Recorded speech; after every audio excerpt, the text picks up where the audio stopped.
आज ही दुर्दैवी घटना घडली. खरं तर ही 1 महिन्यापूर्वी अशी तार तुटल्याची काही ग्रामस्थांनी आपल्या विभागात तक्रार केली होती, मात्र जोडली गेली नाही. काय सांगाल? आता याच्यावर पूर्ण चौकशी होईल. काय झालं की माझ्या कानापर्यंत आलेला नाही विषय. हे लोकलला आपलं यांचे ग्रुपमध्ये सांगितलेलं असतं तर वायरमन या लोकांना त्याविषयी चौकशी होईल. जबाब घेतले जाते सर्व शेतकऱ्यांचे या लोकांनी आणि इलेक्ट्रिकल इन्स्पेक्टर यांचा अभिप्राय येईल आपल्याला.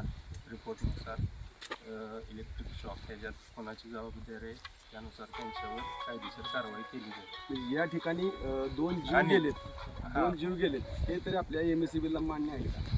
आता मान्य करावंच लागेल. पूर्ण हा इन्सिडेंट हा शॉक लागून झालेला आहे, त्यामुळे महावितरणचा याच्यात संबंध आहेच, पण त्याच्यात जबाबदार कोण हे चौकशी होऊन इलेक्ट्रिकल इन्स्पेक्टर अभिप्राय देतील. आपण इलेक्ट्रिक इन्स्पेक्टर जे आहेत तुमच्या वरिष्ठ आहेत त्यांना काय कळवलं आहे का? हो, आत्ताच कळवलं आहे आणि साहेबांचा पण फोन झाला आहे. काय सांगितलं तुम्हाला? काहीतरी झालं विषय की आम्ही उद्या येतो वगैरे, ही उद्या येऊन दुर्घटना पाहणी करायची वेळ नाही. पूर्ण त्यांनी सांगितलं आहे की रिपोर्टिंग करा, ते फोटो व्हिडिओ पाठवा आम्हाला आणि 935 तर बाकीचे म्हणजे एव्हिडन्सला कुठं धक्का लागणार नाही.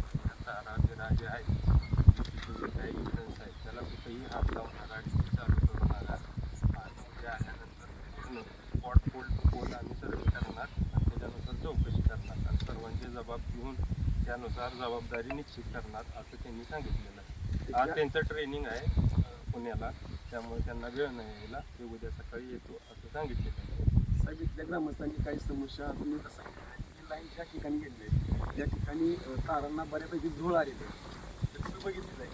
नाही, आजच मी पाहतोय. आज कसं आहे सांगितलं, आमच्या कानावादा बरेच आपल्या उपरवाड ते मराठीपर्यंत एरिया आहे. मसवड ग्रामपंचायतीला रांजणी सबस्टेशन, कोल्हापूर सबस्टेशन, बऱ्याच ठिकाणी असे आहेत. आपण आता हे नवीन टेंडरनुसार या प्रत्येक स्पॉटचे लोकेशनचे फोटो घेतलं, त्याचे इस्टिमेट करून तात्काळ आपल्या कॉन्ट्रॅक्टर काम करून घेतो. काम चालूच आहे. ते तुम्हाला मान्य आहे? मान्य. आणि त्याचे काम आम्ही चालू करतो. DPचे प्रत्येक करतोय.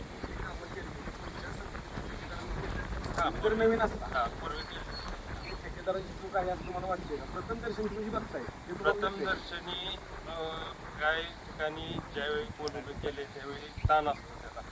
काही शेतकरी ताण काढलेला असतो किंवा ट्रॅक्टरची नांगरणी करताना पोलला धक्का लागून पोल कळलेला असतात. आणि काही ठिकाणी ठेकेदाराची चुकी ही पोलचे खड्डे कमी काढल्यामुळे पण पोल कळू शकतात. आजच्या दुर्घटनेसंदर्भात साहेब काय म्हणतो? ते मला गडी लावून जोडायची तशीच पडली बाबा. आज किती वाजता घटना? आता ही तिथं आम्ही नव्हतो, आम्ही त्या डोंगरावर शिरलो. सांगा, पण जर जोडली नाही जबाबदार कोण? आता ही बघतील पोलीसची वायर कोण. आपण दुसऱ्या ग्रामस्थांशी संवाद साधतोय. काय नक्की काय सांगा या घटनेबद्दल? आमच्या शेजारी भीमराव बाळू काळे की त्यांचं शेत आहे. त्याने 15-20 कंप्लीट 20 दिवस झाले. 20 दिवसापूर्वी माझ्याकडे त्यांनी कंप्लीट केली. मी वायरमॅनला वारंवार सांगितलं आहे, पण वायरमॅन काही तार जोडायला टाळाटाळ करते. तर मी माझ्या फोनवरून त्यांच्यासमोर माझं काम समोर मी त्यांना स्पीकर ऑन करून लगेच वायरमॅनला फोन लावला. अशी घटना असायची परिस्थिती. ती म्हणजे आम्हाला काही कल्पना नाही, कोणी सांगितलं नाही. मी म्हणलं माझ्या समक्ष आहेत बाबा भीमराव काळे. ती म्हणजे सांगितली, म्हणजे काय मला काय आयडिया नाही. ठीक आहे म्हणजे मी दुसऱ्या DPवर आहे, ती DP झाली जाऊन बघतो. आणि त्यानंतर पण भीमराव काळे काही मला भेटले नाही आणि वायरमॅनचा काही फरक पडला नाही. ते आजच कळले घटना 1:30 वाजता की अशी शॉक लागून त्या ताराला 2 व्यक्ती मयत आहे. 15 दिवसापूर्वी मी त्यांना कल्पना दिली की अशी तार तुटली, पावसा पाण्याचे दिवस आहेत, मी तार ओढून घ्या असा विषय झाला. ते आतापर्यंत तुटली नाही. 15 दिवसापूर्वी जबाबदारपणा आहे MSCBचा वायरमॅन लोकांचा. त्यांना सांगून त्या टायमिंगला जी घटना घडली ती अगदी दुर्दैवी घटना. गाव सगळं